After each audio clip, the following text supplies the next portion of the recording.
안녕하십니까. 굿잡 하지영입니다. 이번 시간도 상쾌하게 시작해 보도록 하겠습니다. 46번입니다. 슈퍼의 흥미사정 기법 3가지를 쓰고 설명하시오 나왔네요. 슈퍼는 표조조죠. 그래서 제가 오리엔테이션 영상에서 표조조인지 작직직인지 이런 멘트를 했었었는데 그 멘트의 주인공이 바로 슈퍼의 흥미사정 기법입니다. 슈퍼가 여러 가지 것들을 많이 했지만 그중에 또 흥미를 평가하는 기법 3가지를 정하였는데요.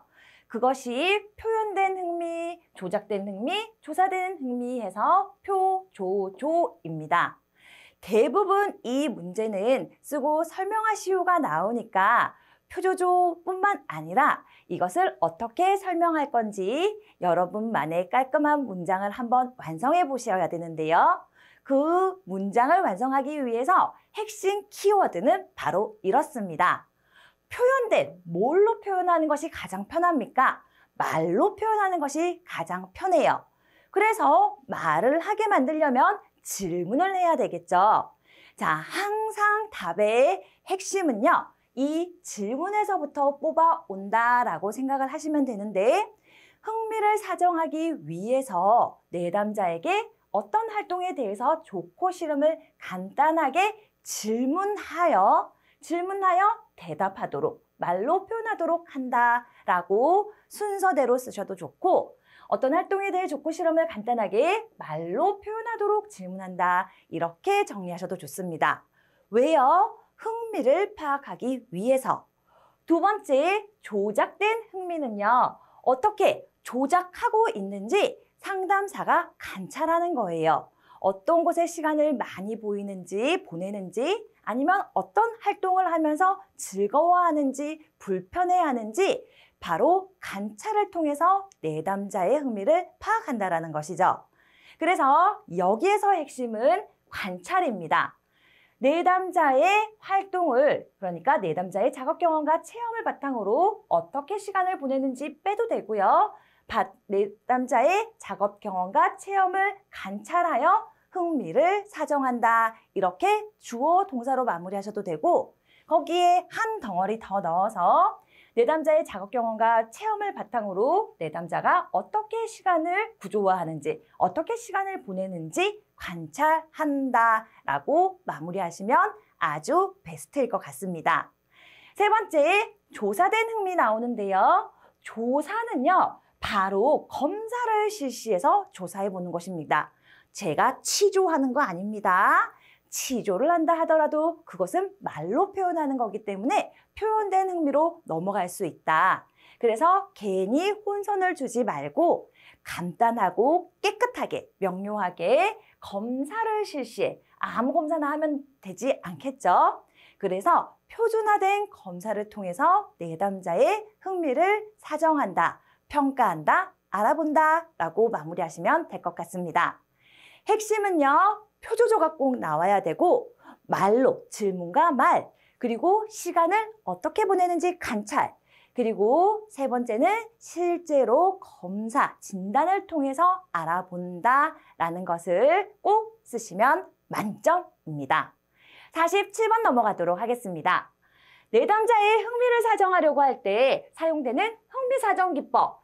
이놈의 흥미사정이 연속으로 2번 나왔는데요. 네, 맞아요. 슈퍼할 때 이 답 쓰면 틀리고요. 여기서 물어볼 때 슈퍼하면 정말 기분 좋게 매겨주는, 채점해주는 채점자를 다행히 만나면 맞지만 그렇지 않고 저처럼 깐깐한, 제가 좀 깐깐한 이미지는 아니죠. 그렇지만 깐깐한 채점자를 만나면은 그렇죠. 감점당할 수 있습니다.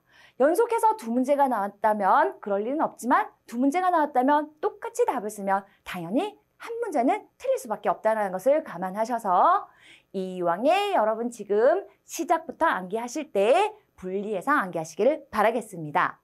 슈퍼가 표조조이고요. 그냥 일반적인 흥미사정 기법은 바로 작직직입니다.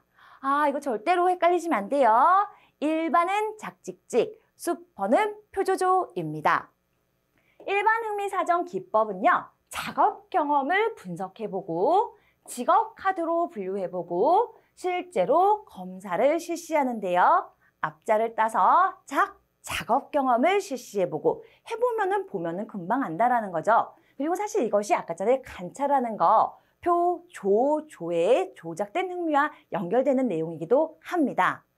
두 번째, 직업 카드. 우리 60개, 90개, 120개, 150개 되는 카드를 내담자에게 보여주면서 위에 작업명이 쓰여 있는 카드를 보여주면서 선호군인지 미선호군인지 아니면은 미선호군, 현호군인지 아니면 이거에 대해서 아무 생각이 없는지 분류를 해봄으로써 내담자가 어떤 직업 쪽에 분야에 흥미를 가지는지 알아볼 수 있다라는 거죠. 그래서 그대로 쓰시면 됩니다. 직업카드를 활용하여 카드를 활용하여서 내담자의 선호군, 나는 결벽증이 있어서 직업카드 분류법에 도저히 직업카드란 말을 첫머리로 못 쓰겠어요. 전혀 부담감 안 가지셔도 되는데 도저히 못 쓰시겠다면 직업명이 쓰여 있는 카드 이렇게 쓰시면 됩니다. 풀어서 직업명이 쓰여 있는 카드를 활용하여 내담자가 좋아하는 선호군, 비선호군 등으로 분류하여 내담자의 직업 흥미를 파악한다. 좀 말이 어색하게 쓰여 있네요. 이 부분 수정하겠습니다. 선호군, 비선호군으로 먼저 분류해서 내담자의 흥미, 직업 흥미를 파악한다 해서 이 순서를 바꾸는 것이 여러분 암기하시고 또는 이해하시는데도 훨씬 더 스무스, 부드러울 것 같습니다.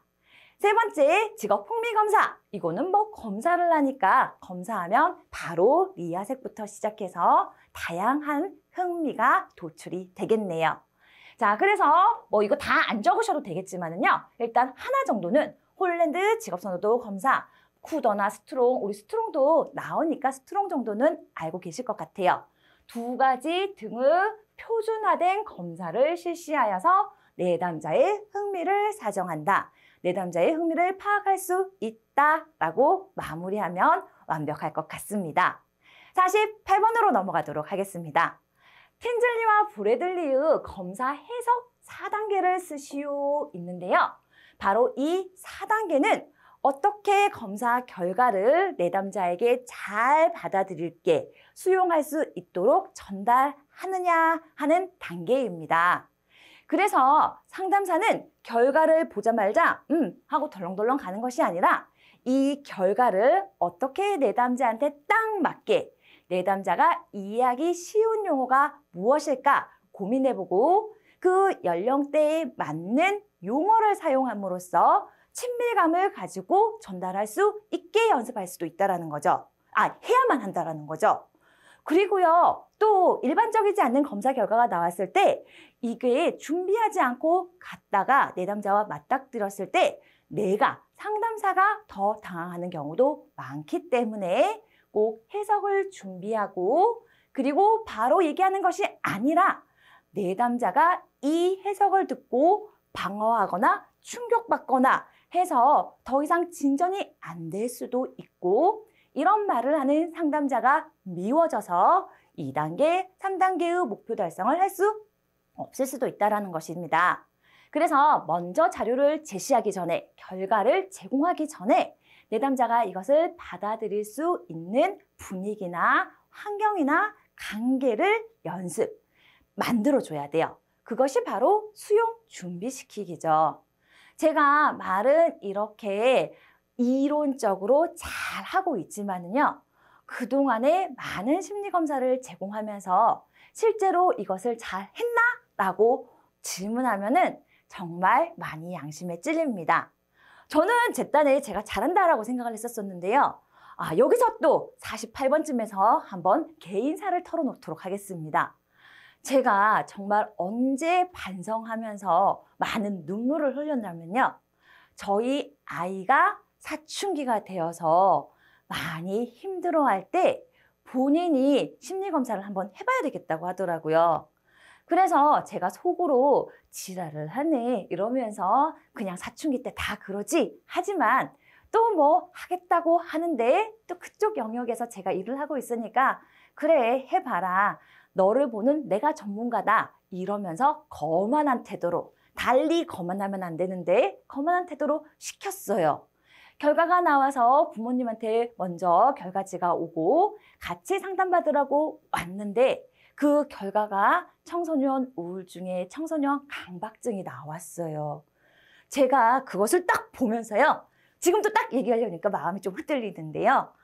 엄청난 충격을 받았고 또 이것을 어떻게 우리 아이에게 잘 전달해 줄까? 그리고 어떻게 전달해야지 이 사춘기 때 자상이 더 나빠지지 않을까? 이런 고민을 엄청나게 많이 하면서 그동안 내가 너무 갑자기 또 감정이 동요가 돼서 너무 많은 내담자들에게 표면적으로만 상담한 것이 아닌가 하면서 많이 반성을 했었습니다. 여차저차 여러분도 느끼시지만 저는 매우 긍정적인 사람이고 약간의 조증이 있는 사람인데 우리 아이가 그런 상황을 겪고 있다고 생각하니까 마음이 무척 아프더라고요.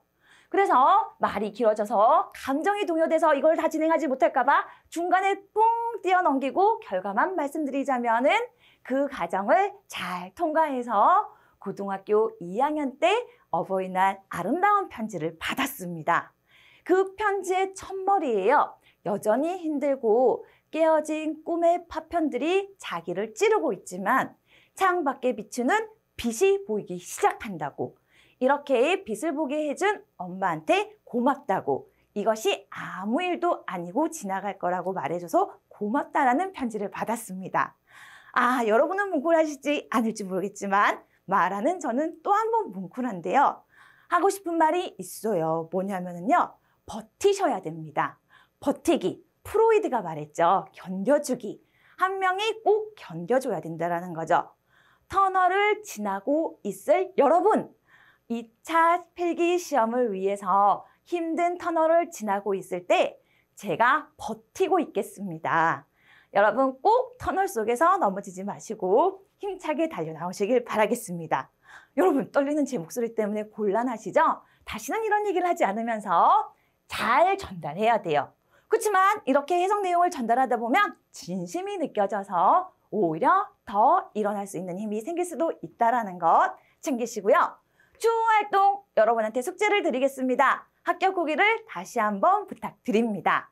이렇게 틴즐리와 브래들리가 검사 해석 4단계를 쓰라고 했었는데 해석을 준비하고 두 번째 해석을 내담자가 수용시킨 받아들일 준비를 하고 세 번째 이 내용의 받아진 분위기 속에서 전달한 후에 계속해서 추후 활동을 해야 된다는 것 꼭 기억하시길 바라겠습니다. 좀 감정이 왔다 갔다 했지만 아름답게 마무리되었으니까 이 부분도 아름답게 넘어가도록 하죠. 유사 문제가 또 나와서 제가 흔들리면 안 될 텐데 보도록 하겠습니다. 2단계로 나누었어요. 또다시 틴즐리와 브래들리가 나옵니다. 무조건 검사 해석 4단계에서는요. 4단계 아니면 2단계가 나오는데 이해를 하고 그리고 통합을 해야 되니까 이 2단계는 편안하게 가져가실 수 있을 것 같습니다. 뭘 이해해야 되죠? 저는 진짜 그렇게 말하면은 잘 못 쓰는데요. 그렇죠. 해석을 해야 되니까 이 검사 결과의 점수가 어떤 의미를 가지고 있는지 상담사가 이해를 해야지만 이것을 잘 전달할 수 있고 검사 결과만 덜렁 내담자에게 전달하는 것이 아니라 내담자의 여러 상황과 통합시켜서 적절하게 받아들일 수 있도록 결과를 통합해서 전달해야 된다는 것이죠. 충격! 우리 아이가 우울증 충격이었죠. 그런데 제가 이것을 성인 일반 지수로 순간 생각해서 너무 충격받았는데 청소년들 도대체 어떤 중거 기준을 가지고 있나 찾아봤더니 우리 아이가 그 진단은 그렇게 나와 있었지만 그 범주 내에 있다라는 거였어요. 사춘기 때는 대부분 아이들이 이런 과정을 겪는 거구나. 그래서 결과 점수가 어떤 의미를 가지는지 충분히 이해하는 과정이 꼭 필요하다는 것 강조드립니다. 얼른 넘어가도록 하겠습니다. 49번입니다.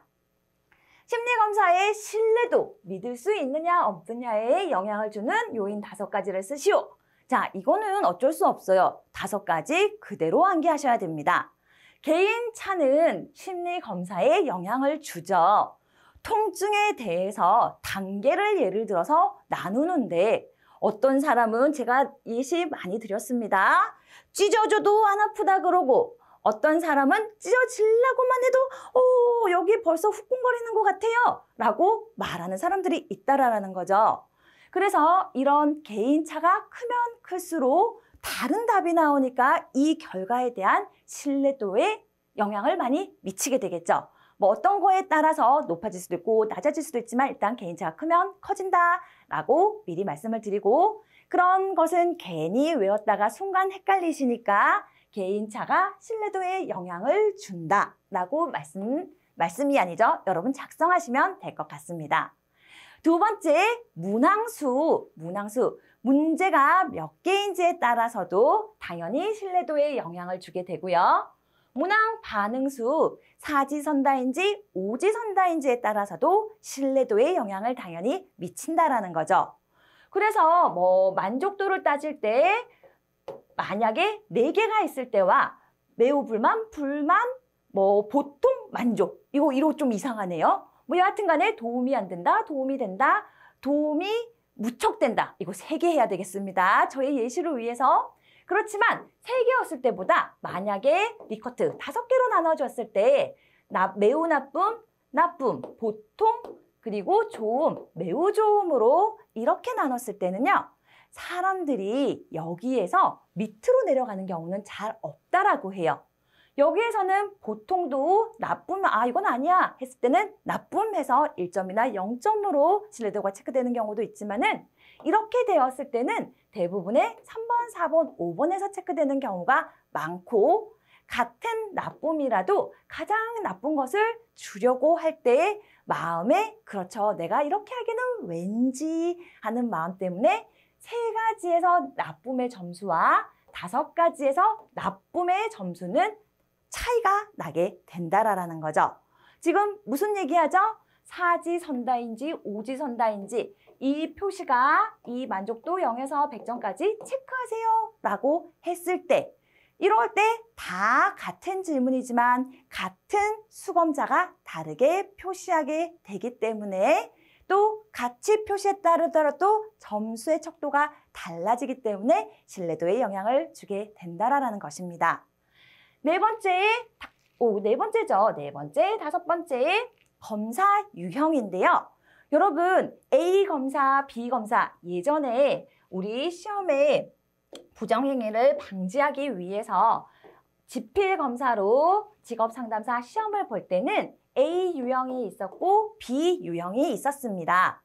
그랬을 때 마침 A 유형에서는 가장 어려운 문제가 1번에 떡하니 나오고, B 유형에서는 이 1번에 나온 어려운 난이도가 어려운 것이 20번에 나오면은요, 똑같은 시험 문제임에도 불구하고 B 시험지를 받은 수험자의 합격률이 더 높다라는 거죠. 뭐 달리 말할 수 없지만 여러분 이해하시죠? 1번부터 딱, 그리고 연속 신출 딱 나오면 그렇죠. 그래서 이런 검사 유형도 신뢰도에 영향을 미치게 되고, 문항의 난이도도 당연히 같은 문제지만 어떻게 질문하느냐, 질문을 어떻게 꼬아서 내느냐에 따라서도 답이 달라지기 때문에 신뢰도에 영향을 미친다라는 것 참고하시길 바라겠습니다. 꼭 그대로 외우셔야 됩니다. 다른 거 줄줄이 설명 쓰지 마시고 간단하게 쓰시고, 개인차는 신뢰도에 영향을 준다. 그리고 두 번째, 문항수는 신뢰도에 영향을 준다. 쭉쭉쭉쭉 해서 문항의 난이도도 신뢰도에 영향을 끼친다라고 마무리하시면 될 것 같습니다. 50번입니다. 검사, 재검사의 신뢰도. 검사, 재검사는요, 똑같은 시험을 한번 보고 좀 있다가 한 번 더 보는 것을 점사, 재검사라고 하고, 이렇게 나온 결과들 간의 신뢰도를 추정하는 것이 검사, 재검사 신뢰도이겠죠. 그래서 바로 봤을 때 기억 요인이 이 신뢰도의 영향을 미칠 수 있고, 처음 볼 때의 당혹감과 두 번째, 이거 다음에 뭐 나오겠지 할 때 당연히 차이가 나게 될 것 아닙니까? 당연한 소리이고요. 두 번째, 성숙 효과, 성숙 요인, 측정 간격이 길어질 때 우리 아이가 작년에는 우울했는데 올해 사춘기 터널을 다 지나고 나서 내가 이때 이랬나? 하면서 똑같은 검사지를 가지고 측정하라 하더라도 영향을 받아서 다른 점수가 나올 수 있다는 거죠. 그걸 가지고 신뢰도를 구하면 당연히 요인, 변경되는, 변화되는 요인이 되겠네요. 세 번째, 역사 요인입니다. 한 번 하고 두 번째 하기 전에 제가 이런 예시 제일 많이 듭니다. 일본과 우리나라 축구 5대0으로 져버렸어. 일본에 대해서 뭔가를 묻는 것인데 미워 죽겠어. 원래도 미웠는데 더 죽겠어.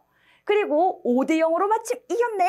미워 죽을 뻔했지만 오늘만큼은 내가 관대하다. 나는 관대하다 하면서 그렇죠. 검사를 대하는 마음이 달라질 수 있다는 것입니다. 마음이 달라지는 것과 그 사이에 역사 요인이 있어서 달라지는 것은 별개니까 역사 요인 썼을 때는 측정 기간 동안 발생한 사건의 영향을 받을 수 있다라고 쓰시고 그것처럼 태도나 생각이나 동기 이거 그때는 별로였는데 시켜서 했는데 막상 해보니까 정말 도움되네 이번엔 진짜 해봐야지 하면서 동기가 변화돼서 시험에 접하는 어떤 검사에 접하는 집중력이 달라져서 영향을 미치기도 한다라는 것. 해서 이것은 여러분 세 가지 쓰라고 하니까 여러분 마음에 드는 것. 이런 거 다 필요 없다. 환경도 영향을 미친다. 공사장 옆에서 뭔가 테스트를 볼 때와 아늑한 장소에서 테스트를 볼 때 완전히 달라지지요. 그래서 이런 환경 요인까지 여러분 마음에 드시는 거 세 가지 작성하시면 될 것 같습니다. 51번 가도록 하겠습니다. 척도의 종류 4가지를 쓰고 간략히 기술하시오. 척도는 무엇인가를 잰다라는 의미입니다. 그래서 그 잰 것이 어떤 의미를 가지고 있는지 간략히 기술하면 되는데요. 우리의 어떤 심리적 구성 물질들을 명명척도로 재는 경우도 있고 서열척도로 재어서 제공하는 경우도 있고 등간척도로 재어서 제공하는 경우도 있고 마지막에 비율척도로 재어서 제공하는 경우도 있다라는 것이죠. 그래서 우선은요, 이것도 내 마음대로 안 됩니다. 정해져 있다 보니까 우리가 키 잴 때 센티미터로 재지. 그리고 또 굳이 다른 표현을 재자면은 1m, 60이다, 70이다 이렇게 미터까지 활용하지 킬로미터를 대서 0.0 몇 이렇게 말하는 사람 아무도 없다라는 거죠. 그래서 명서 등비 우선 가져가시고요. 척도의 종류는 명서 등비이다. 해서 명서 등비를 가지고 하나하나 풀이하시면 될 것 같습니다. 명은 명명척도라고 해서 이름 명자입니다. 붙여진 일은 그 자체로 하나의 정보만 가진다라는 거죠. 이렇게 말하니까 더 어려운데요. 운동선수의 등번호와 같이 이름의 차이로 14번 하면 박지성 너무 올드한가요? 99번 하면 혹시 류땡땡 생각나시나요? 그렇죠. 99번째로 그 LA 다저스에 들어가면 전혀 그런 의미도 아니고 99 다음에 100번이 있는지 없는지도 아니고 그냥 99 하면 이 선수 해서 어떻게 운동선수의 등번호와 같이 이름의 차례로 데이터를 단순하게 분류하거나 범주화한 척도이다. 뒤에 말 어려운데요. 그러면은 운동선수의 등번호와 같이 이름의 차이로만 구별하는 것을 의미한다. 라고 깔끔하게 마무리하셔도 괜찮습니다. 두 번째, 서열은요. 말 그대로 서열, 순서가 있다라는 거죠. 그래서 키번호 10번이다 하면은 10이 누구인지도 말하지만 그 안에 키 순서가 10번째라는 정보도 가지고 있다라는 것이죠. 그래서 학급 석차와 키번호와 같이 이왕에 위에서도 예를 들어서 설명했으면 이렇게 쉽게 다 같이 예를 들어서 설명하는 것이 가장 편리한 방법입니다. 특히 명서 등비에서는 그렇습니다. 학급 석차나 키번호와 같이 이름의 차이 정보뿐만 아니라 또 이거 더하기 데이터를 순서대로 배열한 척도로 순서도 할 수 있다라고 늘리든지 줄이든지 여러분 마음껏 활용하시면 될 것 같네요. 세 번째, 등간은요. 등간, 어떤 등간이 있다라는 거죠. 우리 표준편차 1범위, 2범위, 2구간, 3구간 이렇게 나누는 것 다 등간이죠. 그래서 이 등간별로 뭐 가장 쉬운 거, 갑자기 어려운 얘기하지 말고 온도계 온도가 나왔으니까 0도에서 기준으로 뭐 10도에서 5도 이 사이에 있고 또 마이너스 10도에서 이 사이가 있는데 이 사이 한 단위 한 단위 등간으로 구별할 수 있다라는 거죠. 등간으로 구별할 수 있는 것을 의미한다. 이렇게 쓰셔도 되고요. 너무 민망해. 위에는 짧고 위에는 긴데 이건 너무 짧지 않나요? 그러면은요. 0.20은 온도가 없는 것입니까? 아니죠. 그냥 어떤 기준을 의미하고 있기 때문에 절대 0점이 없다. 절대 0점이 의미하는 값이 없다라고 생각하시지 말고 표현하시면 될 것 같습니다. 그래서 이 위에 거 항상 밑으로 갈수록 이 위에 있는 척도의 정보를 다 담고 내려가기 때문에 이렇게 명명서열뿐만 아니라 등간까지 나타내는 척도로 절대 0점이 없다라고 요 문장만 쓰셔도 맞다. 그리고 그것도 충분하다라고 강조드리고 싶습니다. 마지막으로 비율은요. 비 곱하기가 가능하다라는 것입니다. 그래서 길이, 무게 등처럼 절대 0점이 있어요. 0kg도 하면 없는 겁니다. 없어요. 길이 0 하면은 없어요. 아주 짧다가 아니고 길이가 없다라는 것입니다. 그래서 절대 0점이 있으며 이 안에는 명명서열 등간 정보뿐만 아니라 비율까지도 나타낼 수 있는 척도이다라고 마무리하시면 될 것 같습니다. 52번 넘어가도록 하겠습니다. 심리검사의 분산도 퍼져 있는 것을 의미하죠. 그리고 이 분산도를 파악하기 위해 사용되는 기준 세 가지를 쓰고 설명하시오, 기술하시오인데요. 이 분산도는 삼포도라고도 나올 수 있으니까 분산도와 삼포도 함께 알아두시면 좋을 것 같습니다. 자, 분산 얼만큼 퍼져 있는지 알아보는 것이 가장 대표적인 것이 네 가지인데 제가 쓰고 설명하시오 하기에 가장 좋은 세 가지를 따가지고 왔습니다. 범위, 우리 정규분포 생각하시면요. 점수가 여기서부터 이까지 있다. 최저부터 최고까지의 이 거리를 범위라고 한다. 시험 범위 어디서부터 어디까지죠? 몇 페이지부터 몇 페이지까지 가장 작은 거에서부터 가장 큰 그 사이의 거리를 우리는 범위라고 하고요. 두 번째, 표준 편차는요. 정규 분포상에서 1단위, 2단위, 3단위 우리 이렇게 항상 나누었잖아요. 이게 바로 등간이긴 합니다만 여튼 넘어왔으니까 이렇게 넘어온 거는 넘어왔고요. 이렇게 정규 분포상에서 평균 중앙값에서부터 떨어진 거리입니다. 평균으로부터 틀렸네요. 평균으로부터 평균적으로 앞에 하나 더 붙어야 됩니다. 평균으로부터 평균적으로 떨어진 거리입니다. 여러분 여기 잘 보세요. 제가 지금 이 PPT와 우리 책과 동일한지 아닌지 모르겠는데 만약에 이렇게 쓰여 있다면 중간에 평균적으로가 꼭 들어가야 합니다.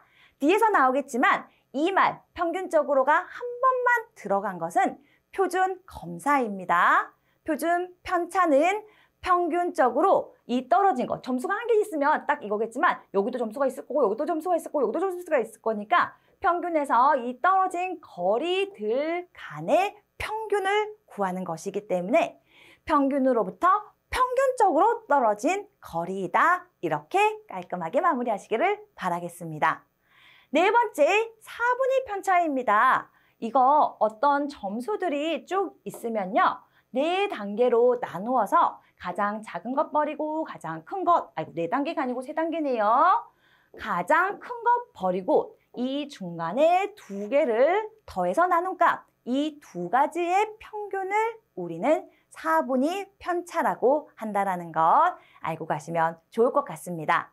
실기평가도 우리 직업상담사 2급 실기평가도 4분이서 채점자 4분이 채점해서 가장 높은 점수 버리고 가장 낮은 점수 버리고 중간 점수 2가지 평균해서 4점수가 된다라고 말씀드렸죠.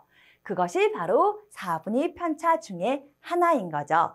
자, 뭐 목적이야 또 설명하면은 2박 3일 제가 말씀드릴 수 있지만 간단하게 분산도, 산포도를 파악하는 방법 3가지는 범위와 표준 편차, 4분위 편차가 있다라는 것 확인하시면서 53번 넘어가도록 하겠습니다. 고트 프레드슨의 직업 포부 발달 이론의 발달 단계를 쓰고 설명하시오. 오랜만에 고트 프레드슨 나왔네요. 고트 프레드슨 하면 힘센 사내 여전히 기억하시죠? 이 힘센 사내 아닌 것이 답 하면 참 좋았지만 그 시절 다 끝났습니다. 이제는 힘센 사내를 가지고 내가 이렇게 펼쳐내셔야 할 때가 왔습니다. 자, 여기서 참 그 시절이 다 갔다라고 하니까요. 이런 말을 강조드리고 싶습니다.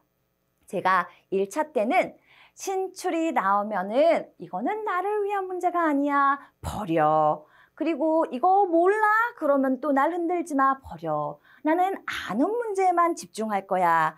집중해도 충분히 우리는 60점 맞을 수 있어. 그래서 여러분 뭐 모르는 문제를 맞추셨는지 아는 문제를 맞추셨는지 멘탈이 흔들린 채로 오셨는지 메탈을 부여잡고 오셨는지 바로 합격하시고 저랑 지금 대면하고 계시잖아요.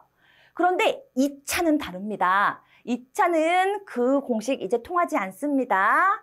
신출은 못 풀 가능성이 있기 때문에 100문제 푸는 거 아니에요. 18문제 중에서 한두 문제는 이미 버려야 합니다. 그래서 만약에 6점짜리 2개를 버려야 하면 나의 만점은 6점짜리 2개 12점 계산이 안 됩니다. 88점이 만점이구나. 그럼 나온 문제를 다 맞추면 88점. 순간 헷갈릴 수 있는 거 한두 개 감안하면 이제 76점이지. 그렇지, 나도 사람이니까 순간 틀릴 수 있고 기억이 안 날 수 있겠지. 76점이기 때문에 주어진 문제를 최선을 다해서 어떻게든 질문과 연관해서 한 줄이라도 써야 된다라는 거죠. 신출도 재수 좋아서 부분 점수 1점, 2점이라도 획득하기 위해서 몰라, 어차피 틀릴 거 빈종이 내지 말자입니다. 노선 바뀌었습니다. 여러분 갈아타기 잘 하셔야 돼요. 그래서 한 개라도 쓰자. 버리는 거 이제 없습니다. 특히 이런 문제 버리면 절대 아니 됩니다. 힘센 사내에 붙들고 한번 가봅시다. 힘과 크기 지향성입니다. 힘의 크기도 되고요. 힘 자체와 크기, 큰 것, 좋아하는 것, 그것을 의미하는 힘과 크기 지향성입니다. 남자아이들, 제가 이론 시간에 한번 말씀을 드렸는데요. 애기들 조그만하고 비싼 슈퍼카 좋아하는 애들 잘 없고 큰 트럭이나 소방차나 뭔가 아무튼 큰 거 좋아한다라는 겁니다. 여자아이들 인형도 늘 가지고 있지만 어떤 특별한 날 인형의 집, 인형의 부엌, 인형의 드레스룸처럼 인형과 관련된 큰 형태의 무언가를 소망하게 된다라는 거죠. 왜? 힘도 있지만 크기, 큰 것이 왠지 좋게 느껴지기 때문입니다. 자, 나이 꼭 알고 가십니다. 힘센 사내 해서 369, 12 아닙니다. 369, 369, 369 다음에 14 해서 사춘기 14를 생각하시면서 369, 14에서 마무리하시고요. 힘, 크기, 자, 큰 거, 외형적인 것에 관심을 가지고 커야지 어른이 된다. 나도 빨리 크고 싶다 해서 아이들이 엄마가 하는 립스틱을 발라본다라든지 자기 신발 안 신고 큰 아빠 구두를 신고 한번 걸어본다라든지 하게 된다랍니다. 그것이 바로 어른이 된다는 것의 의미를 알기 때문에 나도 어른, 큰 사람이고 싶다라는 모습을 반영하는 행동 패턴인 것이죠. 자, 이것은 설명 때문에 제가 말씀드린 거고요. 다 필요 없어요. 힘과 크기 지향성으로 어른이 된다라는 것을 알아가는 단계이다. 이렇게 쓰셔도 되고 또 한마디 덧붙여서 외형적 관심 단계로 이렇게 마무리하셔도 좋을 것 같습니다. 두 번째, 센자 찾으시면 곤란해요. 말만 센이라고 하고 쓰기는 성이라고 하기로 우리 약속했었죠. 그래서 성, 역할, 지향성 6에서 8살 자아 개념이 자기가 크는 것이 성의 발달, 내가 여성이면 주변에 여성들이 하는 직업에 관심을 가지게 되고 내가 남성이면 남성들이 하는 일들을 눈여겨보게 된다라는 거죠. 그래서 성의 발달에 의해서 자아 개념 또는 직업에 대한 관심이 발달하게 된다. 직업에 대한 발달이 성의 발달에 의해 영향을 받게 된다. 이렇게 마무리하시면 될 것 같습니다. 사회적 가치 지향성, 사회계층에 대한 개념이 생기면서 상황 속의 자아를 인식하게 된다. 아니면 상황 속 자아 버려버리시고 자아를 인식하게 된다라고 가지면 되시고요.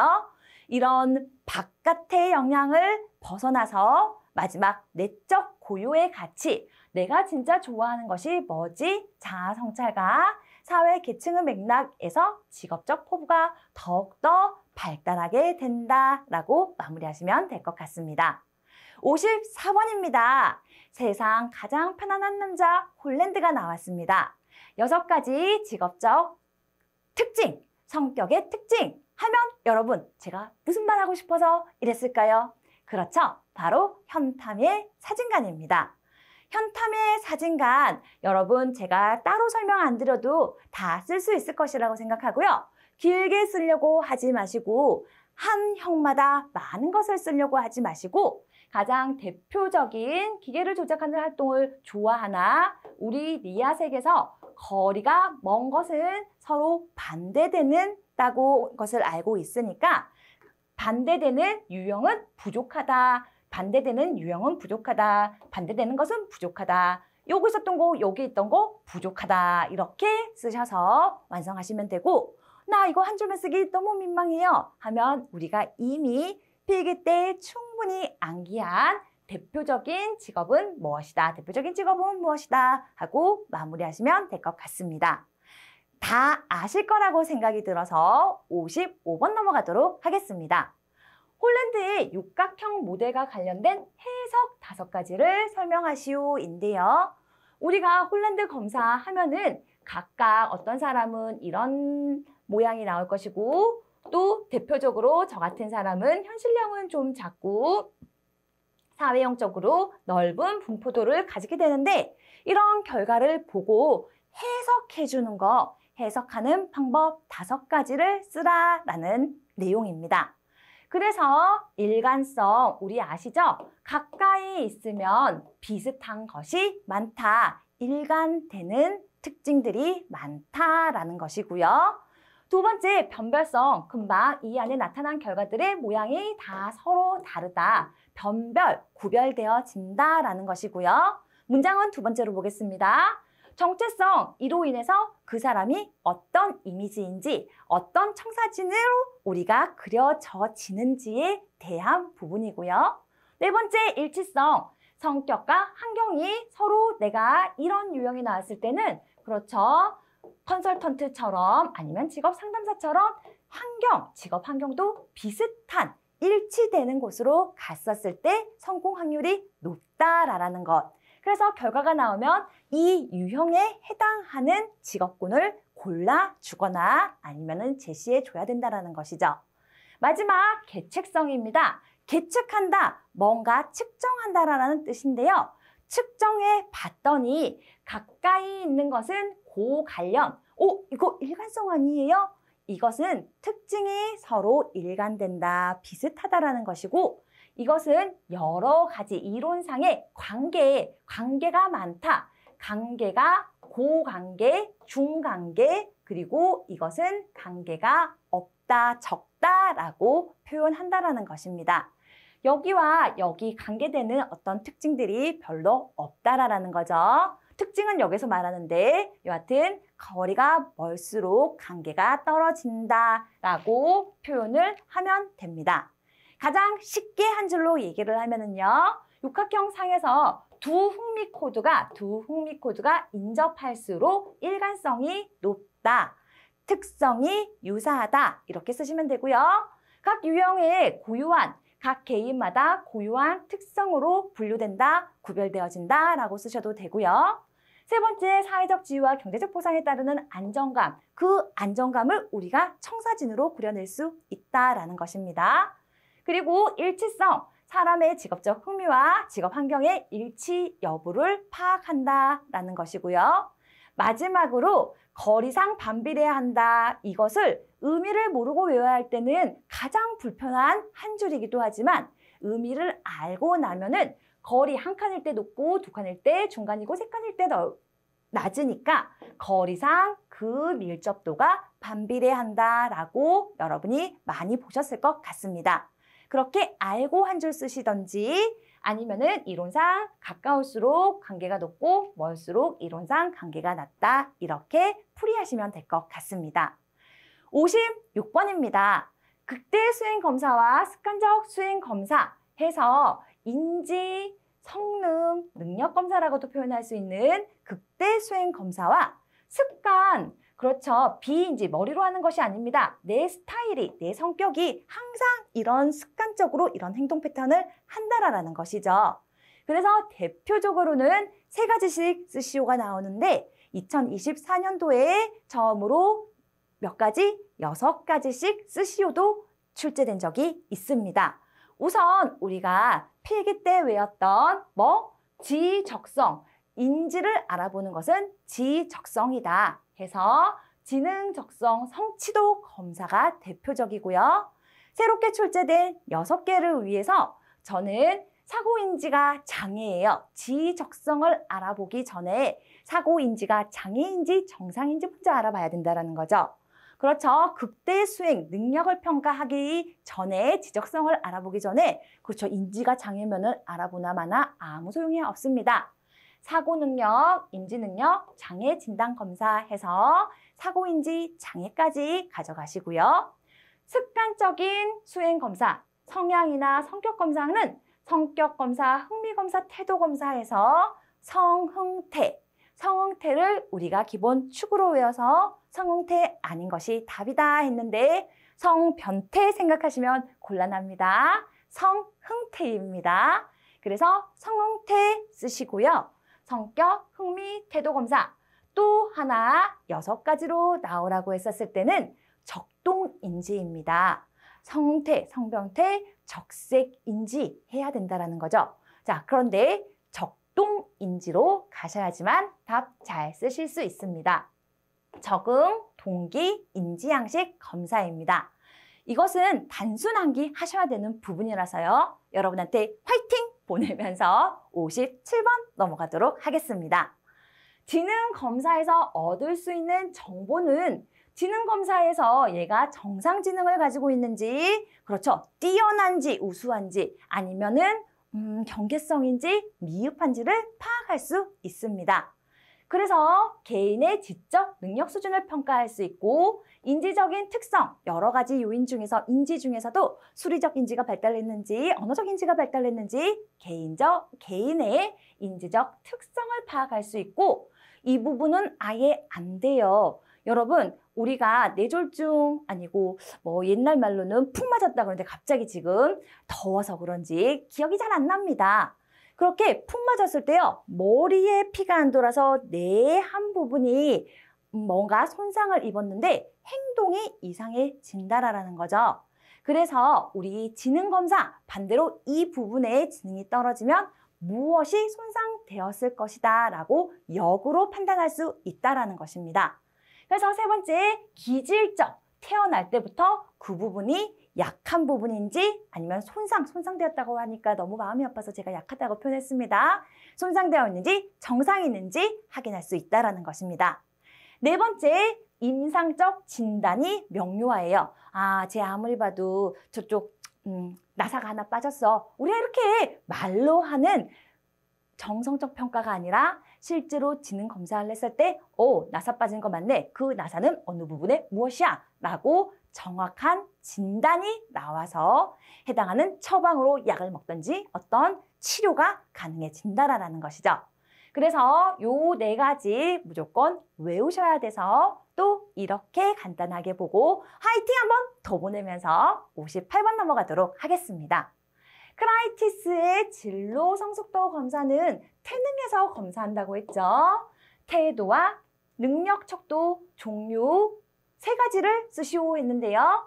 이렇게 태도, 척도와 능력, 척도로 나누어지는 진로 성숙도 검사는 실은 5가지씩으로 나누어져 있고 모두를 쓰라고 할 때는 3가지지만 태도, 척도 5가지를 쓰시오, 능력, 척도 5가지를 쓰시오 라고 나올 수 있기 때문에 무조건 다 가져가십니다.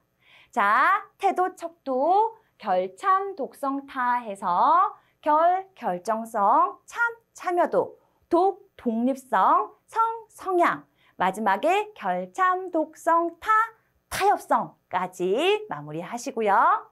능력 척도는 자직 목계문이라고 해서 자기 평가, 활동을 생각하시면 됩니다. 직업 정보, 목표를 설정하고 계획해서 문제를 해결하는 그 상담에서의 단계를 생각하시면서 자직 목계문 마무리하시면 될 것 같습니다. 59번 넘어가도록 하겠습니다. 집단 내 규준의 종류 3가지를 쓰고 설명하시오 하는데요. 우리가 어떤 점수가 나왔을 때 이 원점수를 무엇을 보고 의미를 해석하느냐라는 거죠. 이게 점수가 50점일 때 잘한 건지 못한 건지 엄마 100점 맞았어요. 우와 했는데 우리 반에 100점 모두가 다 100점이래요. 그럼 이게 잘한 건지 안 한 건지 또 알 수가 없어진다는 거죠. 그래서 우리 반에 이 점수가 몇 점인지 그것을 규준이라 그러고 그것을 보고 해석하는 것이 무엇인가 했었을 때 100분위 점수나 표준 등급 이렇게 3가지가 있다는 것입니다. 다른 거 써도 돼요? 아니요. 정해져 있습니다.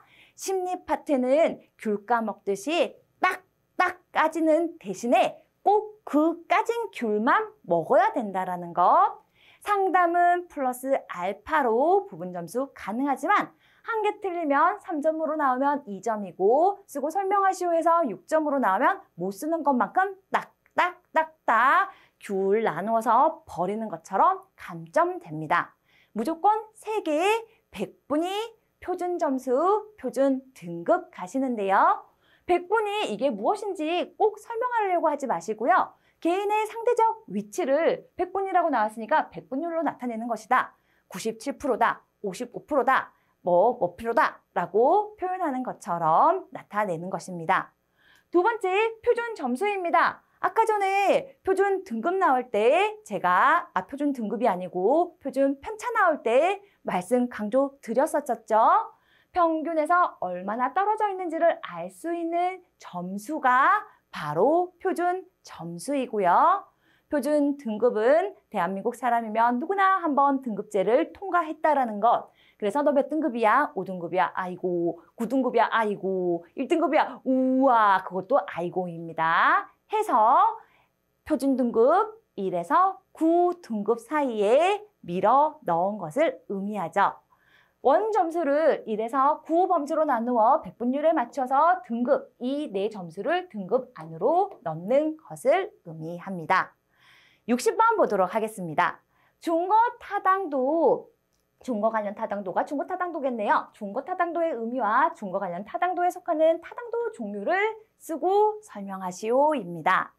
중거 타당도란 측정할 심리검사, 내가 지금 만약에 흥미검사를 하고자 하면은 이 실시하고자 할 흥미검사와 예측하고자 하는 특정 중거, 내가 나온 이 점수, 이 부분에서 이 점수는 이 특정 중거를 봤었을 때 어떻게 나타날 것이다 라고 믿을 수 있는, 타당도니까 믿을 수 있는 그 점수를 의미하는 거죠. 그 타당도를 의미하는 것입니다. 그래서 대표적인 종류는 뭐다? 예언 타당도와 동시 타당도입니다. 예언 타당도 지금 이 점수 나왔으니까 나중에 어떨 거야. 입사 점수가 높았으니까 일을 잘할 거야. 대학 수학능력 점수가 높았으니까 학교를 가서도 대학교를 가서도 학업 성취도가 높을 거야. 모의고사를 봤는데 40분 안에 들어왔어. 합격할 가능성이 높을 거야. 라고 이렇게 우리가 예측할 수 있다라는 것이죠. 현재 검사 점수가 피검자, 이거 지금 하고 있는 사람, 피검자의 미래행동과 특성을 얼마나 관련이 있는지 평가하는 타당도로서 이 예는 여러분이 금방 말씀드린 것처럼 입사 점수를 쓰시든지 수능 점수를 쓰시든지 마음껏 쓰시면 될 것 같습니다. 그리고 동시 타당도입니다. 지금 하고 있는 거, 기존의 타당도가 입증된 것, 이것과 이것 연관 지어서 타당도를 매칭함으로써요. 이 점수가 높게 나오면 이 점수도 높을 거야. 이 점수가 높게 나오는 것을 보니까 얘도 잘 볼 거야 라는 것이죠. 동시에 본다라는 의미입니다. 해당 검사 점수와 준거 점수를 동시에 측정해서 상관계수를 검정하는 것으로 새로운 검사를 제작하였을 때 기존의 타당도가 입증된 검사와 유사성을 검증하는 방법으로 가장 대표적인 것은 새로운 인성검사, 성격검사와 기존의 MMPI, 이미 표준화, 신뢰도가 높은 이 MMPI 검사와 비교해 보는 것이다. 관련 지어 보는 것이다. 라고 마무리할 수 있을 것 같습니다. 자, 뒷부분으로 올수록요. 여러분이 해 주셔야만 하는 영역들이 점점 많아지고 있는데요. 그 부분은 제가 아무리 잘 떠놓아도 여러분이 먹지 않으면 소용이 없으니까 잘 떠져 있는 물, 새물, 딴물 자꾸 구하려 가지 마시고요. 떠져 있는 이 물 시원하게 꼭 드시길 바라겠습니다. 다음 시간에 뵙겠습니다. 수고하셨습니다.